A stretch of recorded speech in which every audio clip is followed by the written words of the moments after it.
So hello everyone, welcome back to another video for all the NEET 2025 aspirants. This news is going to be very important because बहुत सारे student जो मुझे अभी message कर रहे हैं और पूछ रहे हैं कि सर हमारे साथ प्रेजेंट एड्रेस और परमानेंट एड्रेस में क्या प्रॉब्लम है और हमें समझ में नहीं आ रहा है। मैं आपको बता देता हूं कि फॉर द लास्ट 36 आवर्स के अंदर 1,20,000 फॉर्म्स फिल हो चुके हैं और रिमेनिंग होने वाले हैं अप टू 7 मार्च। तो आप मान के चलो कि नीट 2025 के अंदर 25 लाख प्लस हाई बूम होने वाला है, जो कि एस्पिरेंट्स का इस बार कंपटीशन हाई होने वाला है और सेक्शन बी भी रिमूव हो चुका है। So this year is going to be very tough for all the NEET 2025 aspirants. मैं आपसे यही कहूँगा, फॉर्म फिर भरने के बाद बिल्कुल ऐसी प्रिपरेशन स्टार्ट कर दो जैसे आपने लास्ट पूरी साल नहीं करी है, जितनी इस आगे वाले 2 महीनों में आपको करनी है, Feb, March, April. So if you are new to the channel, please subscribe to my channel. Before starting the video, let me introduce myself. I am Pathan Farman Khan and currently pursuing MBBS from Government Medical College, Vanaparthi, Telangana. So guys, एक जो मेरे से doubt पूछा जा रहा है कि sir present address और परमानेंट एड्रेस में मुझे क्या भरना है, तो मैं आपको बिल्कुल क्लियरली बताता हूँ, शॉर्ट एंड स्वीट में, आपका ज़्यादा टाइम वेस्ट नहीं करूँगा।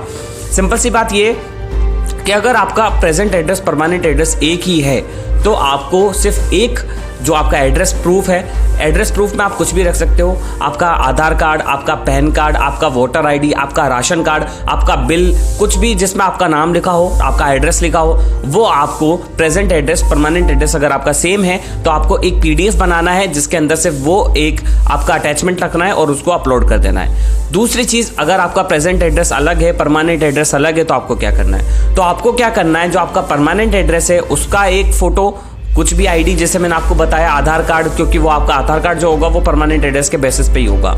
और इसके बाद आपको प्रेजेंट एड्रेस के पास आपको क्या करना है, जैसे मान लो कोई स्टूडेंट बिहार का है और वो नीट के लिए कोटा के अंदर तैयारी कर रहा है, राजस्थान के अंदर, तो अगर वो चाह रहा है कि मैं एग्जाम जो है नीट का वो मैं कोटा में दूं, राजस्थान में दूं, तो उसको क्या करना है, उसको एक तो अपना परमानेंट एड्रेस डालना पड़ेगा जिसमें आधार कार्ड है जो बिहार का है, और जो परमानेंट जो प्रेजेंट एड्रेस है उसके अंदर उसको वहाँ की या तो जिस कोचिंग में पढ़ता है उसकी आईडी लगानी पड़ेगी जिसमें उसका नाम हो और एड्रेस हो, या फिर जिस हॉस्टल में रहता है उसके अंदर उसका आईडी और वो लगानी पड़ेगी। तो ये एक उसके पास ऑप्शन है। इसके अलावा वो एक एफिडेविट भी बनवा सकता है जिसके अंदर सेल्फ डिक्लेरेशन होगा कि सर मैं यहाँ रहता हूँ, कोर्ट के अंदर जाके वो बनता है नोटरी के अंदर, और उस कुछ चीज़ को और अपलोड कर सकता है अपने वेबसाइट पे। कैसे करना है, परमानेंट एड्रेस और प्रेजेंट एड्रेस उन दोनों को मर्ज करके एक पीडीएफ बनाना है और पीडीएफ को फिर अपलोड करना है उन दोनों के लिए। और ये सब क्यों हो रहा है कि लास्ट ईयर जो धांधली हुई थी उसके अंदर क्या हुआ था कि स्टूडेंट मान लो राजस्थान का और वो केरल देने जा रहा है एग्जाम, तो उस वजह से बहुत सारे इश्यूज आए थे लास्ट ईयर और बहुत ज़्यादा डिस्पेरेंसी हुई थी और बहुत ज़्यादा कन्फ्यूजन हुआ था। इस वजह से उस चीज़ को सॉर्ट आउट करने के लिए इससे क्या होगा, आपको जो सेंटर मिलेंगे वो आपको परमानेंट एड्रेस के भी मिल जाएंगे और आपके जहाँ प्रेजेंट एड्रेस है वहाँ के भी मिल जाएंगे। तो आपको इससे बहुत आसानी हो जाएगी।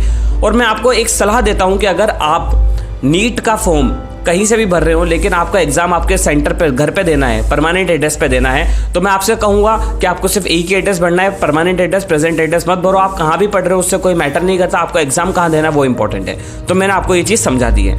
तो सबसे इंपॉर्टेंट बात यही है। तो आपके पास परमानेंट एड्रेस है तो उसके लिए आप देखो आधार कार्ड, डोमिसाइल सर्टिफिकेट आपके पास होगा वो यूज़ कर सकते हो, PAN card, driving licence, passport, कुछ भी यूज़ कर सकते हो, ठीक है। और अगर आप को प्रेजेंट एड्रेस कहीं और है तो प्रेजेंट एड्रेस के लिए मैं आपको पहले बता दिया, हॉस्टल आईडी दे सकते हो जिसमें आपका नाम और एड्रेस लिखा हो, या आपकी कोचिंग आईडी जिसके अंदर आपका नाम और एड्रेस लिखा हो, या फिर आप इलेक्ट्रिसिटी बिल दे सकते हो, पर इलेक्ट्रिसिटी बिल में आपका नाम नहीं होगा तो वो आप नहीं दे सकते।